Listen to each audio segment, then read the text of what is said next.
इसके पहले के सेगमेंट्स में हम डिस्कस कर चुके हैं नॉमेनक्लेचर को डिटेल में, और जिसमें हमने open chain and cyclic compounds के नॉमेनक्लेचर को डिस्कस किया है। उसकी क्लास 11 एंड 12 से प्रॉब्लम्स एनसीईआरटी टेक्स्ट बुक से उसको सॉल्व किए हैं सिलेक्टेड प्रॉब्लम्स को।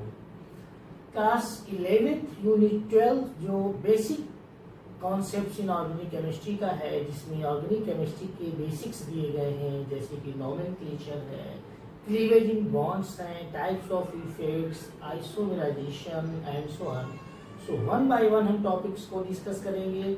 नॉमेनक्लेचर को डिटेल में हम प्रीवियस सेगमेंट्स में डिस्कस कर चुके हैं। तो अब हम क्लास 11 यूनिट 12 में टाइप्स ऑफ इफेक्ट्स को डिस्कस करेंगे। यूनिट 12 क्लास 11 की यूनिट 12 को हम डिस्कस करेंगे basic concept in Organics and उसमें इफेक्ट ऑन कोवैलेंट बॉन्ड्स में इफेक्ट को हम डिस्कस करेंगे कि कोवैलेंट बॉन्ड में कितने टाइप्स के इफेक्ट्स होते हैं और किस तरह से उसके स्ट्रक्चर्स को देन उसकी प्रॉपर्टीज को इफेक्टेड करते हैं। इससे उनकी रिएक्टिविटी और स्टेबिलिटी पर क्या इफेक्ट होते हैं, उनके increasing order and decreasing order stability के क्या होंगे, रिएक्टिविटी के क्या होंगे, उन सबको हम यहाँ इफेक्ट्स में डिस्कस करेंगे। तो इन्फ्लुएंस जो होता है वो फर्स्ट कैटेगरी उसकी हम डिस्कस करेंगे इंडक्टिव इफेक्ट।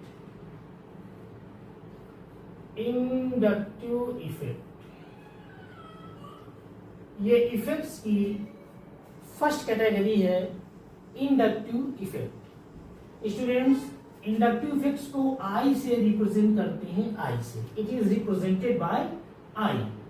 आप एक सिंपल स्ट्रक्चर देखें इसमें लाइक दिस, और यहां पर हमने हेलोजन को अटैच कर दिया CH3 CH2 CH2 Cl। This is 1-chloropropane। Since we know कि electronegativity of chlorine is greater than electronegativity of carbon, ये पढ़ चुके हैं आप लोग। electronegativity of chlorine is greater than carbon. So greater the electronegativity, higher will be tendency to attract shared electron towards itself, जिससे यहाँ पर जो इलेक्ट्रॉन कोवैलेंट इलेक्ट्रॉन होगा जो इन दोनों के बीच में शेयर्ड होगा, उसकी slightly shifting, partial shifting, not permanent, partial shifting होगी क्लोरीन की तरफ like this. So electron density partially shift होगी, बॉन्ड ब्रेक नहीं होगा। लिसन, बॉन्ड ब्रेक नहीं होगा just in the case of ionic. यहां पर सिर्फ इलेक्ट्रॉन डेंसिटी शिफ्ट होगी partially towards more electronegative atom. तो यहाँ पर पार्शियल नेगेटिव चार्ज आ जाएगा और इस कार्बन पर पार्शियल पॉजिटिव चार्ज आ जाएगा। It is due to slight shifting of electron density towards more electronegative atom. अब ये इन्फ्लुएंस ये जो आया है due to more electronegative atom, तो यहाँ पर जो पार्शियल पॉजिटिव चार्ज आया है इसकी वजह से ये जो कार्बन है अपने एडजेसेंट कार्बन से इलेक्ट्रॉन को अपनी तरफ शिफ्ट करेगा, अपनी तरफ अट्रैक्ट करेगा। तो यहाँ कार्बन 1 एंड कार्बन 2 के बीच का जो कोवैलेंट बॉन्ड है उसके जो शेयर्ड इलेक्ट्रॉन है वो पार्शियली शिफ्ट करेंगे 1 की तरफ फ्रॉम 2 टुवर्ड्स 1। तो यहाँ पर इस पॉजिटिव चार्ज को थोड़ा सा रिड्यूस करेंगे तो यहाँ पर एक नेक्स्ट पॉजिटिव चार्ज अपीयर हो जाएगा। अब इन दोनों में 1 में एंड 2 में जो पार्शियल पॉजिटिव चार्ज है इनमें डिफरेंस होगा। The carbon atom that is attached directly to the electron withdrawing group, जो इलेक्ट्रॉन अपनी तरफ खींचता है, इलेक्ट्रॉन विथड्रॉइंग ग्रुप से जो कार्बन डायरेक्टली अटैच है उस पर पॉजिटिव चार्ज मैक्सिमम सबसे ज्यादा होगा, फिर उसकी शिफ्टिंग चेन में शुरू होगी। सो फर्स्ट कार्बन से अटैच जो सेकेंड होगा उस पर पॉजिटिव अपीयर होगा, but this positive will be less than first. इस पर जो इन्फ्लुएंस आएगा वो कम आएगा, और जो डायरेक्टली अटैच में है विड्रॉइंग ग्रुप के उस पर इन्फ्लुएंस ज्यादा आएगा। इसके बाद ये यहाँ से शिफ्टिंग करेगा नेक्स्ट से, तो यहाँ पर भी पॉजिटिव चार्ज आएगा, बट यहाँ का पॉजिटिव चार्ज मिनिमम लीस्ट सबसे कम होगा। And it has been observe that after 3 carbon its effect, its influence becomes negligible. 3 के बाद 4th 5th 6th पर ये निग्लिजिबल हो जाता है, उस पार्शियल पॉजिटिव का कोई इफेक्ट चेन पर नहीं होता है। तो इंडक्टिव इफेक्ट क्या है? जब किसी कंपाउंड में, सैचुरेटेड ऑर्गेनिक कंपाउंड में कोई ऐसा ग्रुप अटैच हो जो या तो इलेक्ट्रॉन अपनी तरफ विड्रॉ करे या तो इलेक्ट्रॉन रिलीज करे, दोनों कंडीशन में इन्फ्लुएंस जो आता है उससे चेन पर पॉजिटिव और निगेटिव चार्ज अपीयर हो जाते हैं, और ये पूरी चेन में 3rd कार्बन तक ये मूव करता है। इसके बाद इसका इफेक्ट नेग्लिजिबल हो जाता है। तो सिंस यहाँ पर कोवैलेंट बॉन्ड परमानेंटली प्रेजेंट है उस इलेक्ट्रॉन विड्रॉइंग और इलेक्ट्रॉन रिलीजिंग ग्रुप के साथ कार्बन का, तो ये परमानेंटली अटैच है, ये बॉन्ड है, ये ब्रेक नहीं हो रहा है, तो ये परमानेंट इफेक्ट है। इंडक्टिव इफेक्ट कैसा है? परमानेंट इफेक्ट है। Inductive effect appears in saturated compounds when there is electron withdrawing or electron releasing group attached with the carbon chain, due to which partial positive or partial negative charge appears at carbon. It migrates in chain and decreases gradually. So at carbon 1 its effect is maximum greater than carbon 2 is greater than carbon 3, decreasing order of influence. Decreasing order of influence. So what is inductive effect? Inductive effect is represented by I. It's a permanent effect. It appears in saturated organic compounds when there is covalently attached electron withdrawing group or electron releasing group, due to which partial positive or partial negative charge appears on the carbon directly attached with the electron withdrawing or electron releasing group. This positive or negative charge migrates in carbon chain. Its influence is considerable up to 3 carbon. Then after it is negligible. At carbon 1 that is directly attached with the electron withdrawing group or electron releasing group is maximum under influence, while gradually it decreases from 1 to 2, then 2 to 3, then after it becomes negligible. That's why carbon 1 has greater influence than 2, has greater influence than 3, then after it is negligible. So this example of electron withdrawing group, electron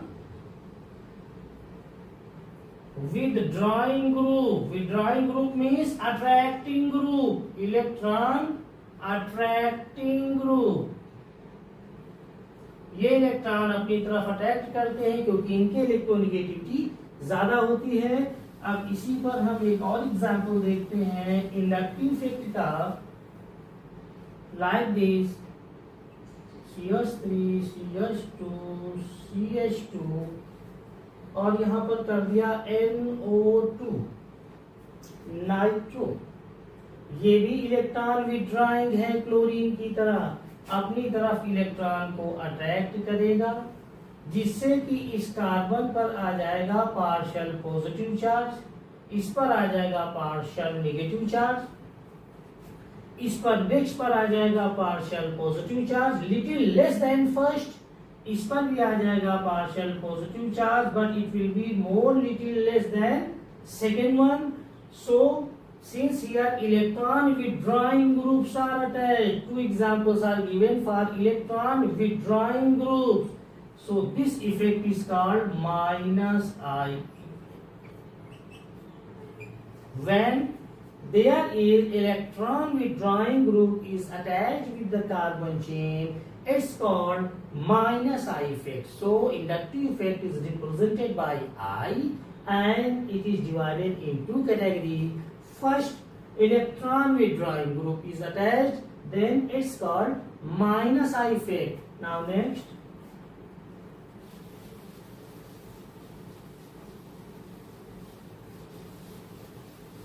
अगर हम किसी free radicals को देखें, free radicals like this is a free radical. This carbon has 3 methyl group attached. These alkyl group have tendency to release electrons. These are electron releasing group. Electron releasing group होते हैं कौन? Alkyl, like methyl, ethyl etcetera. तो यहाँ पर ये electron की shifting, partial shifting करेंगे इस कार्बन की तरफ, यहाँ से पार्शियल शिफ्टिंग करेंगे इसकी तरफ. तो ये कौन सा इफेक्ट हो रहा है? ये प्लस आई इफेक्ट हो रहा है, और इससे स्टेबिलिटी इसकी रिड्यूस हो रही है, इंक्रीज हो रही है, सॉरी, इसकी रिएक्टिविटी डिक्रीज कर रही है और स्टेबिलिटी बढ़ रही है. ये कैसे हो रहा है, इसको हम फ्री रेडिकल्स की स्टेबिलिटी एंड रिएक्टिविटी में फर्दर डिस्कस करेंगे. अभी सिंस यहाँ पर highly alkylated 3 alkyl are attached, 3 direction से इलेक्ट्रॉन्स का मूवमेंट हो रहा है, तो इसकी स्टेबिलिटी बहुत ज्यादा होगी और इसकी रिएक्टिविटी बहुत कम होगी. ये प्लस आई इफेक्ट की वजह से है.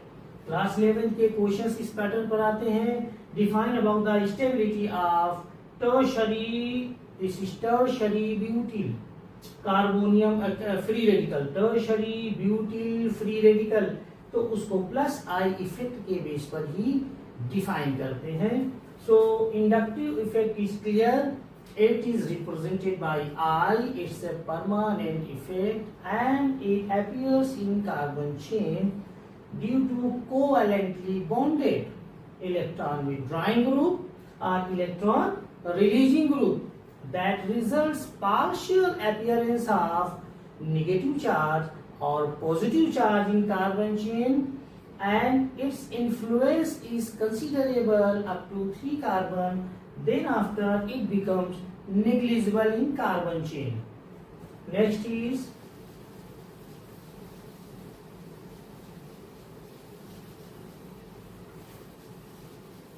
after inductive effect. Next is electromeric effect. Electromeric effect. अब इलेक्ट्रोमेरिक इफेक्ट क्या होता है? Unsaturated hydrocarbons like carbon double bond और carbon triple bond.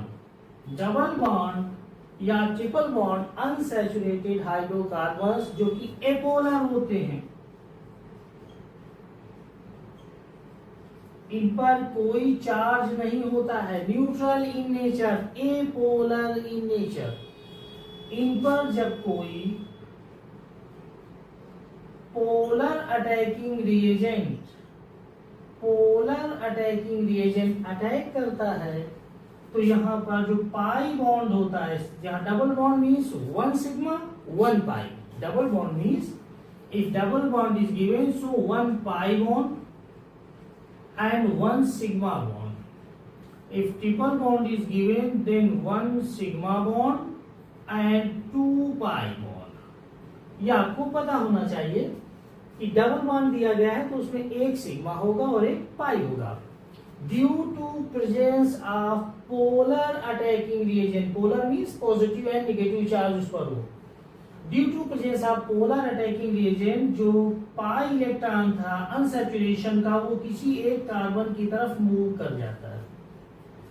Due to विच यहाँ पर अपीयरेंस हो जाता है चार्जेस का, जिधर मूव करेगा वो निगेटिव चार्ज हो जाएगा, जिसकी तरफ से जाएगा उसका अपोजिट कार्बन एटम वो पॉजिटिव चार्ज हो जाएगा। पहले ये एपोलर था, now it also becomes polar. फिर समझिएगा, इंडक्टिव इफेक्ट में इलेक्ट्रॉन विथड्रॉइंग ग्रुप और electron releasing group permanently attach थे, कार्बन चेन से परमानेंटली कोवैलेंटली बॉन्डेड थे, बट यहां पर इसके साथ कोई ग्रुप अटैच नहीं है। एपोलर अनसैचुरेटेड हाइड्रोकार्बन में पोलर अटैकिंग रिएजेंट की प्रेजेंस में, अपीयरेंस में delocalization of pi electrons takes place, migration or transfer of pi electron takes place, and it is received by one carbon linked with double bonded. So जो accept करता है उस पर negative charge, और जिधर से उसका अपोजिट कार्बन जो अटैच है उस पर पॉजिटिव चार्ज अपीयर हो जाता है। यहाँ पर पाई इलेक्ट्रॉन पूरी तरह से ब्रेक होता है। इंडक्टिव में बॉन्ड ब्रेक नहीं होता है, सिर्फ पार्शियल शिफ्टिंग होती है। यहाँ पर बॉन्ड पूरी तरह से ब्रेक होता है। Bond completely break, which bond? Pi bond. Pi bond completely breaks and it delocalize to attached carbon, so it has negative charge while its counter atom has positive charge. A polar substrate, a polar alkene becomes polar, and if this attacking reagent is removed, यहां से इसको बाहर कर दिया जाए तो again ये अपने इलेक्ट्रॉन्स को यहाँ पर शिफ्ट कर देगी और फिर से ये स्ट्रक्चर बना देगी C double bond C। What it means? Electromagnetic effect appear होता है एपोलर अनसैचुरेटेड हाइड्रोकार्बन्स में ओनली व्हेन, सिर्फ तभी होगा जब पोलर अटैकिंग रिएजेंट की प्रेजेंस होगी, जिसमें पाई इलेक्ट्रॉन्स किसी एक कार्बन एटम को शिफ्ट करेगा, जिससे उस पर निगेटिव और दूसरे कार्बन पर पॉजिटिव चार्ज आएगा। बट जैसे ही हम पोलर अटैकिंग रिएजेंट को रिमूव करेंगे, फिर से जो पोलर सबस्ट्रेट था वो इनिशियल स्टेट में आ जाएगा, अपनी ओरिजिनल स्ट्रक्चर में आ जाएगा। इट मींस इसका जो चेंज था एपोलर से पोलर वो परमानेंट नहीं है, टेम्परेरी है। तब तक रहेगा जब तक पोलर अटैकिंग रिएजेंट की प्रेजेंस होगी। सो क्या इसका मतलब हुआ कि इंडक्टिव इफेक्ट में बॉन्ड ब्रेकिंग नहीं थी, परमानेंटली इलेक्ट्रॉन विथड्रॉइंग और अट्रैक्टिंग ग्रुप अटैच था, इसलिए इंडक्टिव इफेक्ट परमानेंट है। Electromagnetic effect is represented by E. It is appears in unsaturated hydrocarbons that are apolar in nature only in presence of polar attacking reagent. These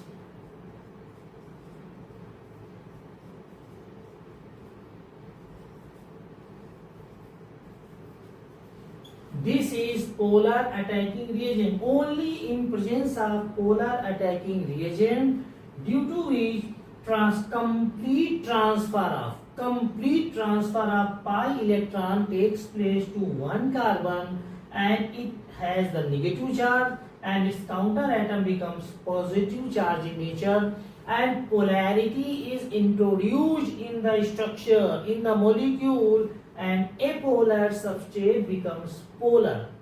But when this polar attacking reagent is removed, the polar substrate comes back in its original structure and becomes apolar.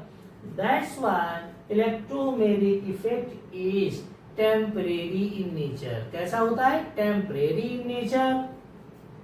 आगे हम types of reactions में discuss करेंगे। Electrophilic addition reactions, वो characteristic features होती हैं this unsaturated hydrocarbons alkene and alkyne का। और ये इलेक्ट्रोफिलिक एडिशन रिएक्शंस के एग्जांपल्स में आता है। विद मैकेनिज्म हम टाइप्स ऑफ रिएक्शंस में इसको डिस्कस करेंगे और वहां पर इलेक्ट्रोमैग्नेटिक इफेक्ट फिर से आएगा। तो डियर स्टूडेंट्स, मैं इसको रिपीट कर दूं। Electromagnetic effect is a temporary effect that appears in apolar unsaturated hydrocarbons only when there is presence of a polar attacking reagent. Due to presence of polar attacking reagent, pi electrons transfers to one carbon of the multiple bonded and it attains negative charge, while its counter atom linked with it becomes positive charge. So polarity is introduced in molecule.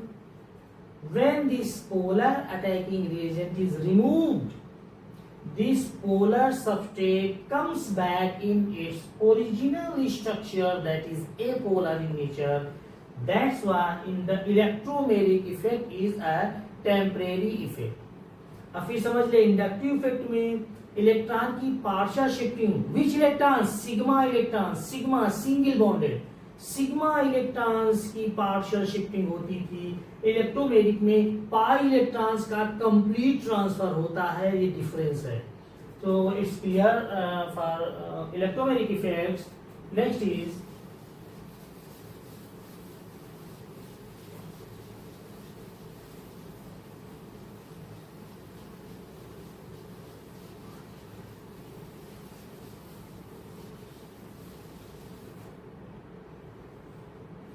now third is resonance.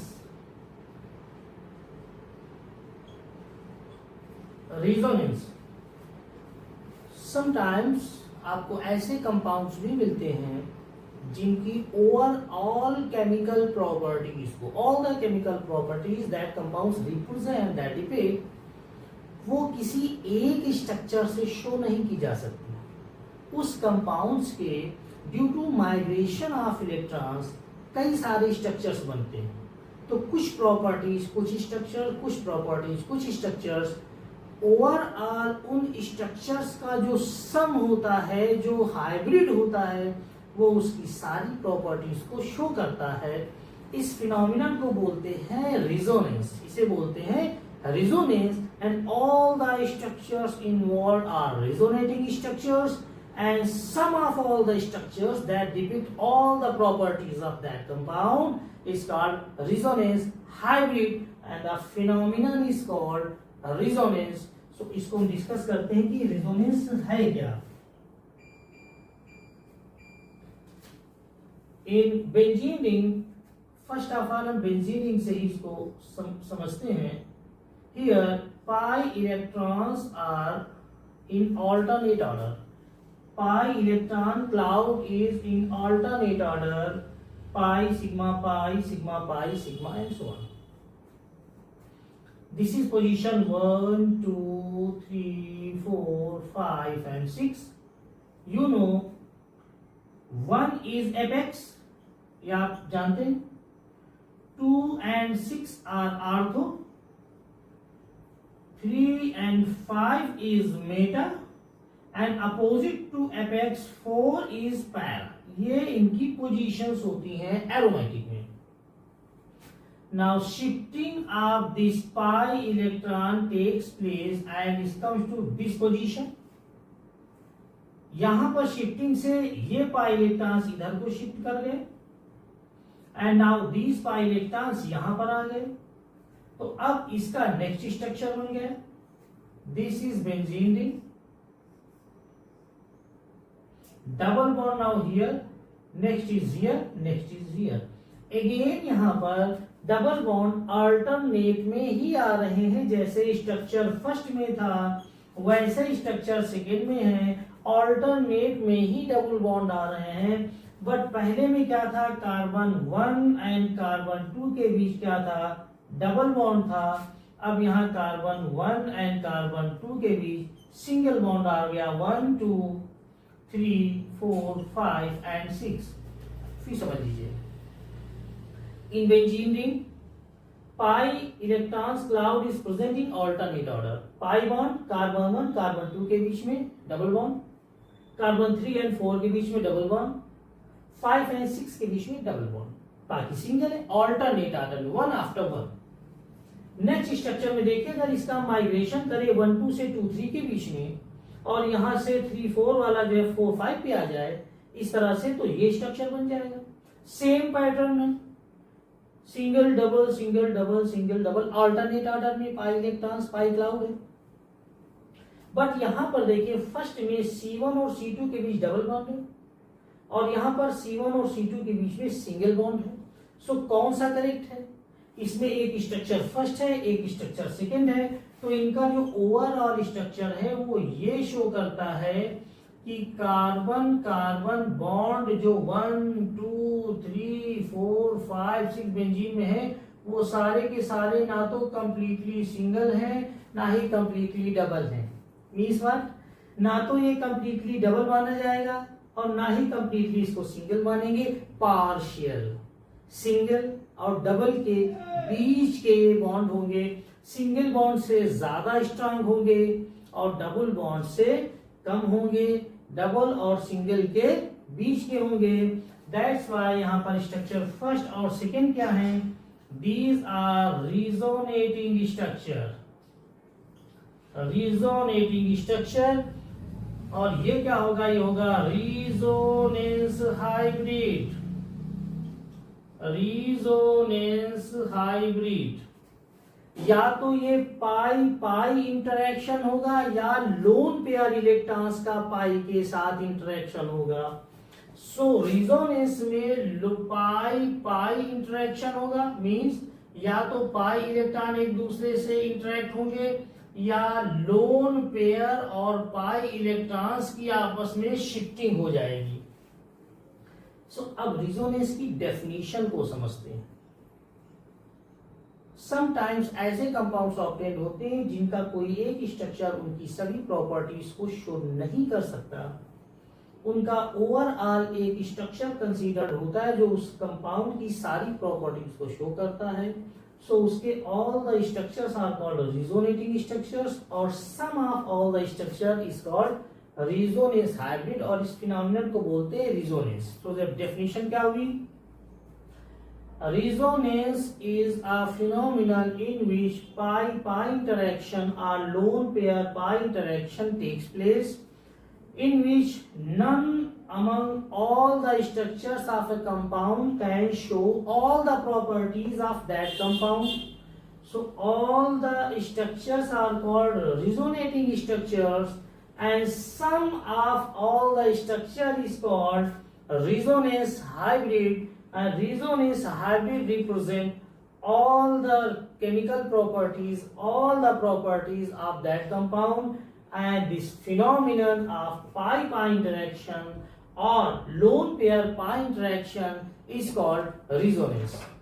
Is called resonance. So I repeat, whenever in some compounds pi-pi interaction or lone pair pi interaction takes place, that gives more than two its structures, and none of the structures can represent all the known properties of that compound. So these structures are called resonating structures, and sum of all these structures is called resonance hybrid, and it represents all the properties of that compound. This phenomenon is called resonance. याद रखिएगा, resonance पाई pi interaction होगा या lone pair pi interaction होगा।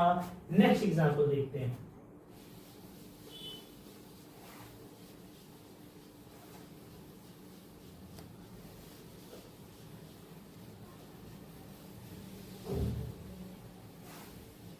Like this,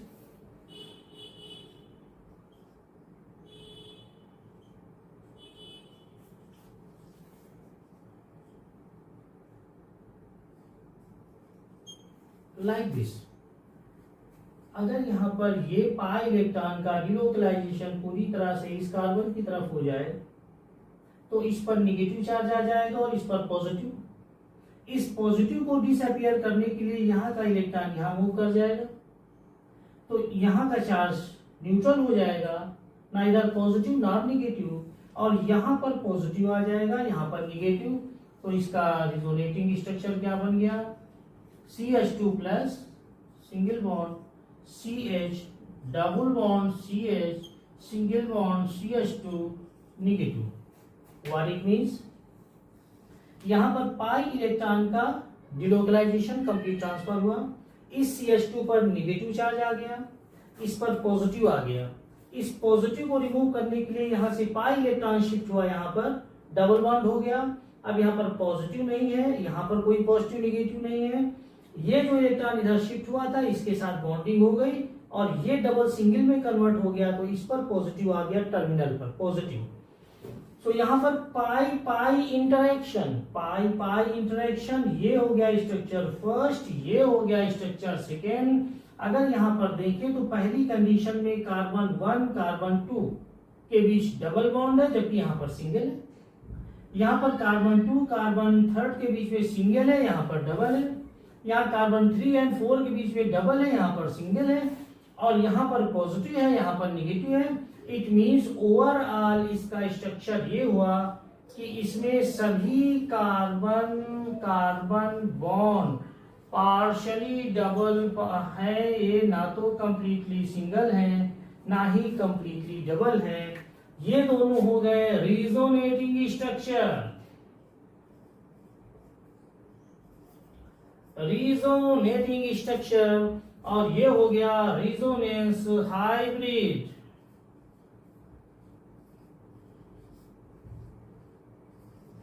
resonance hybrid, ये हो गया इसका example resonance का। सो रिजोनेंस क्या है, रिजोनेंस पाई पाई इंटरेक्शन या लोन पेयर पाई इंटरेक्शन है, जिसमें कि एक से ज्यादा स्ट्रक्चर्स किसी मॉलिक्यूल के बन जाते हैं और कोई भी एक स्ट्रक्चर उसकी सारी प्रॉपर्टीज को शो नहीं कर सकता।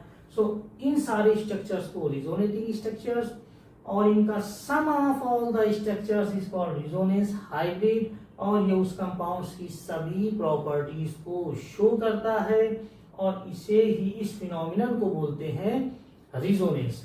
Again I repeat, resonance.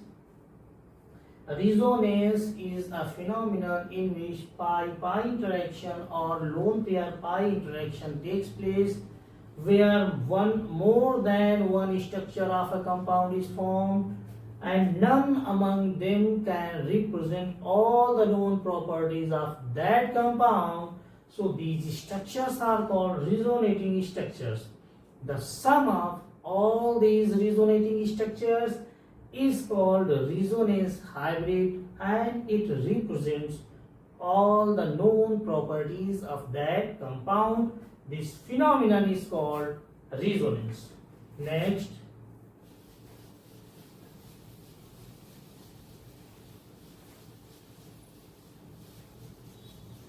now after resonance, last is hyperconjugation. Hyperconjugation, इसको इंट्रोड्यूस किया था, वाज इंट्रोड्यूस किया था बेकर एंड नाथन ने, Baker and Nathan. That's why it's also called as Baker Nathan effect. इसे और क्या बोलते हैं, बेकर-नाथन इफेक्ट। रिपीट कर दूं, हाइपर कॉन्जुगेशन ऑर्गेनिक कंपाउंड्स में इंट्रोड्यूस किया था बेकर एंड नाथन ने। दैट्स व्हाई इस हाइपर कॉन्जुगेशन को बेकर-नाथन इफेक्ट भी बोलते हैं। इसे ये भी बोलते हैं नो बॉन्ड रिजोनेंस, इसे नो बॉन्ड रिजोनेंस भी बोलते हैं। ये नो बॉन्ड रिजोनेंस क्यों बोलते हैं इसको आप समझते हैं यहाँ पर कि हाइपर कॉन्जुगेशन है क्या। सपोज यहाँ पर हमने एक फ्री रेडिकल लिया, एक कार्बोनियम आयन ले लिया जिस पर कि वैकेंट p ऑर्बिटल है, और यहां से ये इससे एक CH3 लगा हुआ है। अगर इस पूरे स्ट्रक्चर को देखें तो ये CH3CH2 C2H5 एथिल, याद कीजिए नोमेनक्लेचर में ethyl, and this is positive charge तो कार्बोनियम आयन।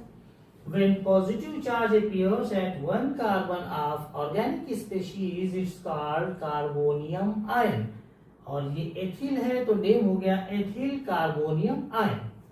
क्या इसके स्ट्रक्चर को अगर हम देखें इस तरह से लिखें, यहां पर इस CH2 का जो पॉजिटिव चार्ज है अगर हम हाइब्रिडाइजेशन देखेंगे तो वो sp2 हो जाएगा। हाइब्रिडाइजेशन क्या हो जाएगा, sp2।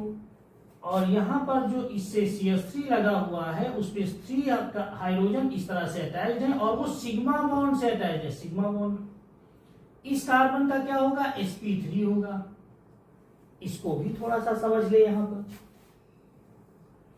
हाइब्रिडाइजेशन का एक सिंपल फार्मूला है, number of sigma bond, only sigma bond participate in shape determination of a molecule. याद रखिएगा ये रूल्स में है valence shell electron pair repulsion theory की। इस सिग्मा बॉन्ड ही मॉलिक्यूल का ओरिएंटेशन, उसके शेप को डिटरमाइन करेंगे। पाई इलेक्ट्रॉन्स उसके शेप को डिटरमाइन नहीं करेंगे। और सिग्मा बॉन्ड के संग लोन पेयर ऑफ इलेक्ट्रॉन्स भी होते हैं, नॉट एलोन सिग्मा बॉन्ड, समझ लीजिएगा। As per valence shell electron pair repulsion theory, orientation में शेप डिटर्मिनेशन 3D कॉन्फ़िगरेशन में किसी मॉलिक्यूल का जो शेप बनता है, linear, angular, pyramidal, pentagonal, bipyramidal and so on, वो हाइब्रिडाइजेशन में डिस्कस करेंगे। वो सिर्फ 2 तरह के ही इलेक्ट्रॉन करते हैं, sigma electrons and lone pair of electron, sigma bond and lone pair. Pi electrons या पाई बॉन्ड पार्टिसिपेट नहीं करता है।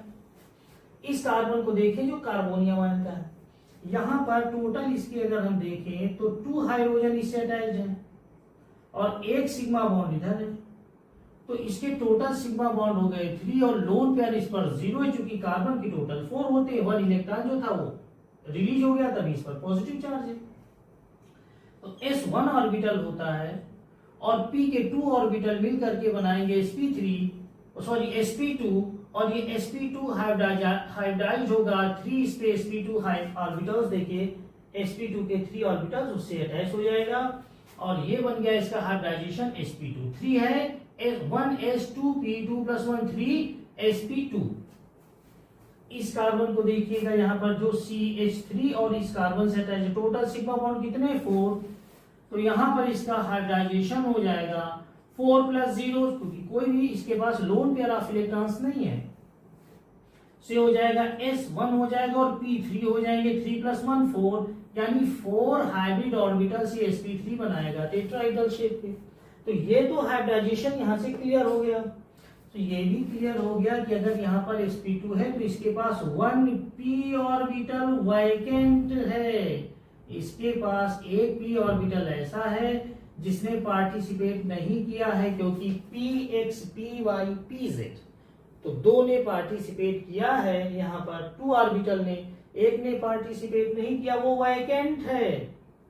अब वैकेंट है तो साइड में जो सिग्मा बॉन्डेड हाइड्रोजन के इलेक्ट्रॉन्स हैं ये इसके साथ एक तरह से लूजली हेल्ड हो जाते हैं, loosely held, loose bond interaction बनाते हैं, करते हैं इसके संग, और इसके electron sigma and vacant p orbitals, p समझ लीजिए, sigma and vacant p orbital, इनके बीच में एक इंटरेक्शन होता है और सिग्मा बॉन्ड का partial migration, not complete, partial migration इस p की तरफ होता है, जो इसकी स्टेबिलिटी को बढ़ाता है कार्बोनियम आयन की।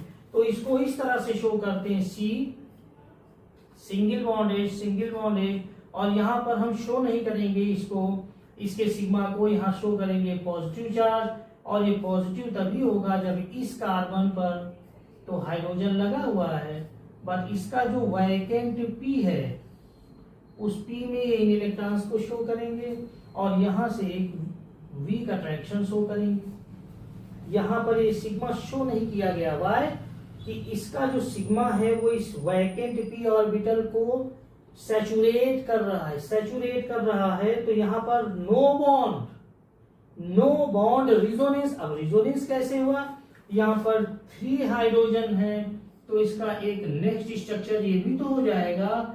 जरूरी नहीं कि यही हाइड्रोजन इन्वॉल्व हो, ये हाइड्रोजन भी इन्वॉल्व हो सकता है, 20 H प्लस, और ये H सिंगल बॉन्ड CH2, और यहां पर वैकेंट p ऑर्बिटल्स और इंटरेक्शन। ये भी जरूरी नहीं है कि ये वाला हो, ये भी हो सकता है, तो यहाँ पर C single bond H single bond H single, ये यहाँ का बॉन्ड शो नहीं करेंगे, ये H प्लस जैसे यहाँ पर शो किया, और ये हो जाएगा CH2। इस CH2 को ऐसे लिख सकते हैं CH2, और यहाँ पर ये P, और यहाँ पर इलेक्ट्रॉन आ गया। सो ओवरऑल इसके स्ट्रक्चर देखिए, structure first, structure second, structure third. अब देखिए इसके अलग अलग स्ट्रक्चर्स रिप्रेजेंट हो रहे हैं, जिनमें जितने भी हाइड्रोजन है वन आफ्टर वन सभी उसके वैकेंट पी के साथ इंटरेक्ट हो रहे हैं। इट मींस जितना ज्यादा यहाँ पर हाइड्रोजन की अवेलेबिलिटी होगी या इलेक्ट्रॉन रिलीजिंग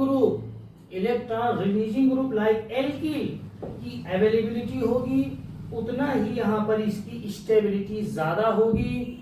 तो हाइपर कॉन्जुगेशन इफेक्ट क्या हुआ, it was introduced by Baker and Nathan, that's why it is also called as Baker Nathan effect. It is also called as no bond resonance. It is carried out in the molecules where there is lack of electron, like in carbonium ion free radicals.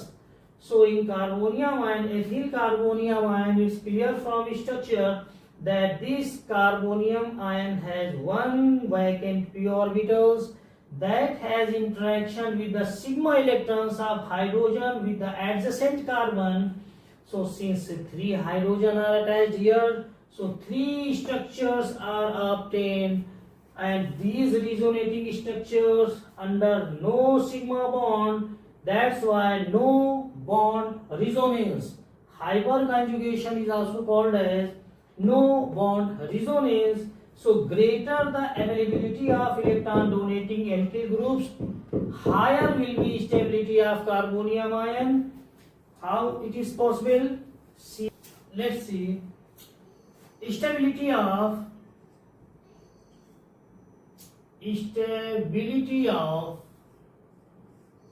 carbonium ion.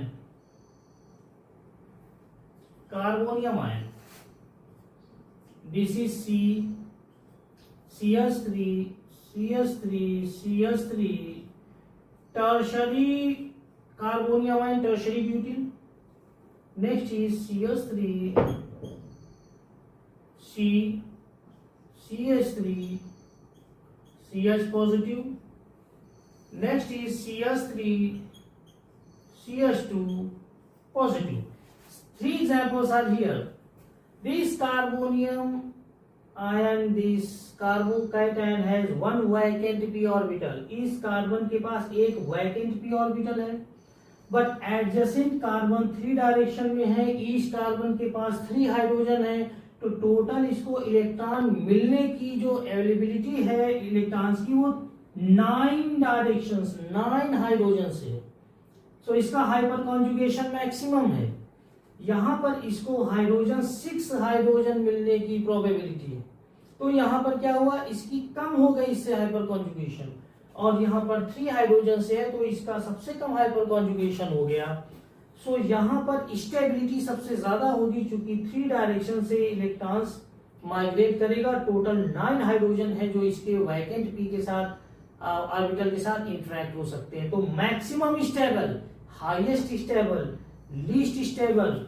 So this is first, this is second, this is third, this is decreasing order of stability, decreasing order of stability. Since we know stability is inverse of reactivity, ये reactivity की inversely proportional है। सो यहां पर increasing order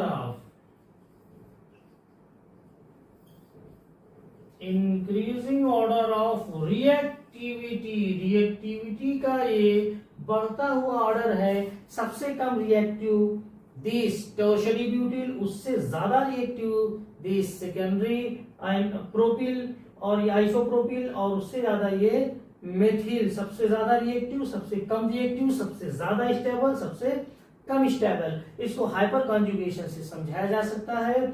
यहाँ पर total 9 hydrogen है जो यहाँ पर इसके साथ नो बॉन्ड रेजोनेंस शो कर सकते हैं। यहाँ पर 6 हाइड्रोजन है, यहाँ पर 3 हाइड्रोजन है। So students, this is all about for effects on covalent bonds. We have discussed inductive effect, electromagnetic effect, then resonance and at last hyperconjugation. So ये सभी इफेक्ट्स को डिस्कस कर चुके हैं।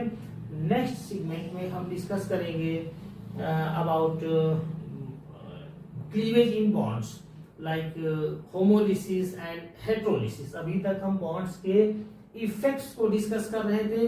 इसके बाद हम क्लीवेज को, होमोलिसिस, हेट्रोलिसिस और उसके प्रोडक्ट्स को डिस्कस करेंगे और वहां पर उनकी reactivity, stability, increasing decreasing order को, ये electromagnetic effect, inductive effects, resonance and hyper conjugation के बेस पर उसको डिस्कस करेंगे और चैप्टर को कंप्लीट करके हम एनसीईआरटी टेक्स्ट की इसकी प्रॉब्लम्स को सॉल्व करेंगे।